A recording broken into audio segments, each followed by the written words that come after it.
Esperanto, Koutcha, and ECPAT presents the inventory of networks and practices in the care of child victims of trafficking, with Barbara Maculan, who talks about the North African child victims. What are the trends of the situation for North African child trafficking in Italy? Italy is a border country in Europe and having sea borders, and it's both a country of destination and a transit country for migration, floods. The problem with our country, Italy, is the identification of victims of human trafficking along migration routes, which is challenge, I would say, because each year in our country, 7,000 unaccompanied minors arrive, half of them by the sea, and 1/3 of them from Northern African countries.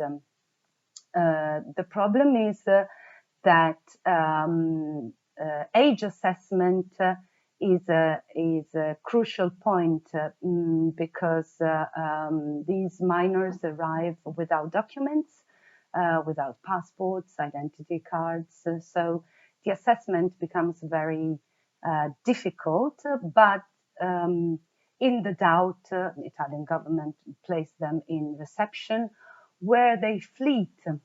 And this is the real problem in our country, because about 5,000 children, most of them are between 16 and 17 years old, disappear. The suspect is that, of course, they may reach other northern European countries, or end up in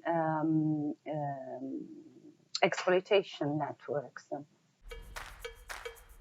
What is the help provided by Equality Co-op?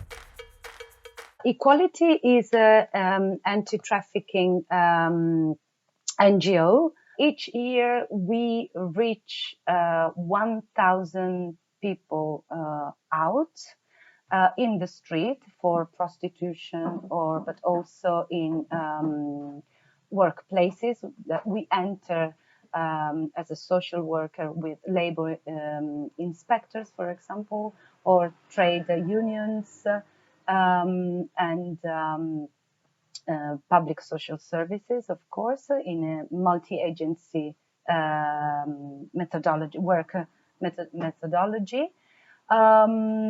We assessed every year about 400 cases. Most of them are about sexual exploitation, but we have recorded an increase of labor exploitation cases. And there is another form of exploitation which is under-detected, which is the forced criminal activities, which is a new trend, and it involves the youngsters. Most of them, when they commit crimes, are minors, and most of the cases that we assessed are minors coming from Northern Africa, especially Tunis. Then about each year, 150 people enter protection programs. With them, we work with the final aim of accompanying them to social inclusion and to autonomy. Equality offers services with mobile outreach units. So we have proactive activities, and we look for victims, so in the street, in workplaces. We identify victims. In Italy, it is possible to make we call it psychosocial identification. So it's not a formal one, but our legal framework allow this. So they are, in any case, identified as victims of human trafficking, and they have the right to enter a protection program and to have a special residence permit, allowing them to to build their future in our country. But equality also had a shelter for minors, a mixed gender shelter for minors. We can host in our shelter unaccompanied minors. Most of them are male, but also child victims of human trafficking, and most of them are female, and youngsters coming from the penal system. How does the cultural specificities of the children meet with the project? Since the directive 2011 to combat human trafficking and support victims invite member states to work also in undetected form of exploitation, like, for example, forced begging and forced criminal activities.